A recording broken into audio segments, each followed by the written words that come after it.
Rosalie est toujours allongée dans son lit.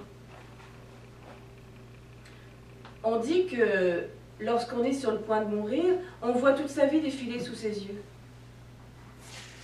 Rosalie, elle, c'est un pan de son enfance qui rejaillit d'un coup. Tout un bout de sa vie qu'elle avait complètement oublié. Et là, ça lui apparaît tellement clairement comme si ça s'était passé la veille. Elle s'en souvient très bien, c'était le jour de son anniversaire. Elle venait d'avoir 8 ans. Et elle s'était dit, cette journée-là, c'est sûr, j'y arrive. Je relève le défi. Elle avait déjà essayé l'année d'avant, mais bon, elle était petite. Elle avait 7 ans. Mais là c'est sûr que cette année, elle allait y arriver. Le défi, c'était de partir de la maison, de courir le plus vite possible et d'arriver à la voie ferrée avant le 12e coup de la cloche de l'église. Rosalie est adossée au mur de la maison. Elle prend une profonde respiration. Premier coup, Rosalie s'élance. Elle court dans la cour. 2, 3, 4, elle arrive à la barrière, sort dans le champ. 5, 6, 7, les grandes herbes lui fouettent le visage. 8, 9, Rosalie court, Rosalie vole. 9, 10, à 11, elle pose le pied sur la voie ferrée. 12, à 12, Rosalie n'a pas entendu le train. Le train de marchandises qui quitte la gare tous les jours à midi. Rosalie court, Rosalie vole. Rosalie s'envole dans le ciel. Son petit corps est projeté dans les airs. Il fait un tour sur lui-même et retombe lourdement par terre, près des rails.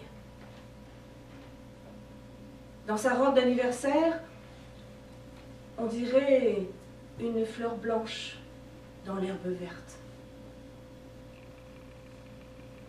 Le conducteur de train est descendu, il se précipite, et là, il reconnaît la petite Rosalie. Lentement, il se penche, et le plus délicatement possible, il prend Rosalie dans ses bras. Elle est toute légère, et elle est lourde en même temps. On dirait qu'elle dort. Le conducteur commence à marcher dans les herbes en direction de la maison. Il est suivi de tout un cortège de cheminots. Il marche en fixant un point droit devant lui. Et alors qu'il marche, dans ses bras, il sent soudain Rosalie qui tressaille.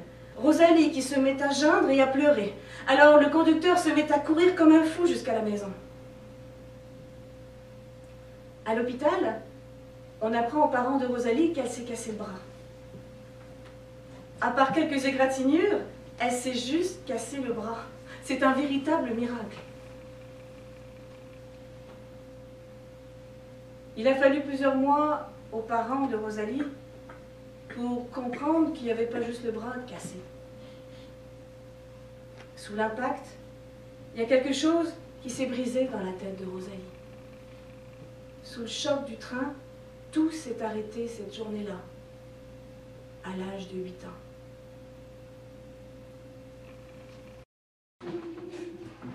Elle s'est assise sur la table. Non, elle s'est allongée. Sur le dos, entre la soupière et la miche de pain. Elle a relevé sa jupe et elle dévoile ses bonnes cuisses. Le curé la regarde. On dirait une madone. Il s'approche d'elle. Il avance pieusement, comme s'il entrait dans une église.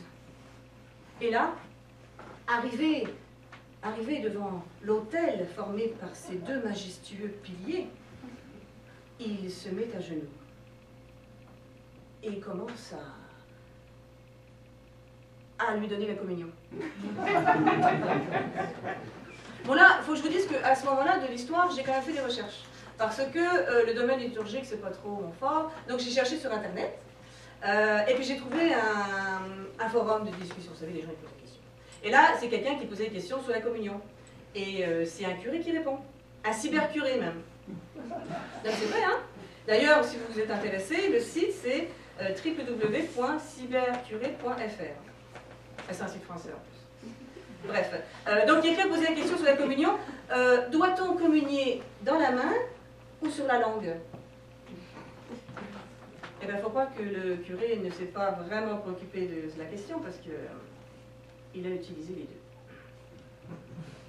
Et lorsqu'il a terminé de donner la communion à Giuseppina, il se relève, retrousse sa soutane et libère son goupillon.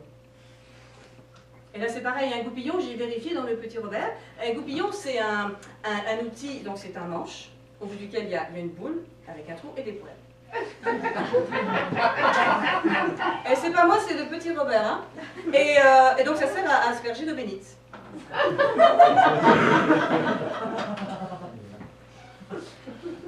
Vérifierez, c'est le Petit Robert. Donc le curé retrouve sa soutane, libère son goupillon et ne tarde pas à administrer les saints sacrements à Giuseppina qui, elle est déjà partie au 7e ciel.